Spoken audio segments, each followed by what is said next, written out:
கடினமான வாழ்க்கையை மாற்றும் வார்த்தைகள்.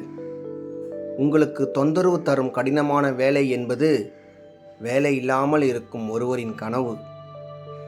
உங்களின் பொறுமையை சோதிக்கும் அந்த சேட்டைக்கார குழந்தை என்பது குழந்தை இல்லாமல் இருக்கும் ஒருவரின் கனவு. சிறியதாக இருக்கின்ற உங்கள் வீடு குறை சொல்லாததாக தோன்றலாம். ஆனால் அதே வீடு இல்லாமல் இருக்கும் ஒருவரின் கனவு உங்களது சேமிப்பு குறைவாக இருக்கும் என்று கவலைப்படலாம். ஆனால் அது சேமிப்பு இல்லாத ஒருவரின் கனவு. உங்கள் உடல்நிலை பிரச்சனைகள் சிலருக்கு சுமையாக தோன்றலாம்.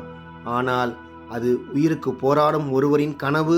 உங்களுக்கு இருக்கும் மன அமைதி, நிம்மதியான தூக்கம், சுலபமான உணவு, இவை அனைத்தும் போர் பூமியில் வாழும் மனிதனின் கனவுகள். எனவே எல்லாவற்றையும் மதித்து வாழுங்கள். ஏனென்றால் நாளை என்ன நடக்கும் என்று யாருக்கும் தெரியாது. உங்கள் வாழ்வு எவ்வளவு சிறியதாக இருந்தாலும் அது உங்களுக்கு சிறந்த வாய்ப்பாக இருக்கக்கூடும்.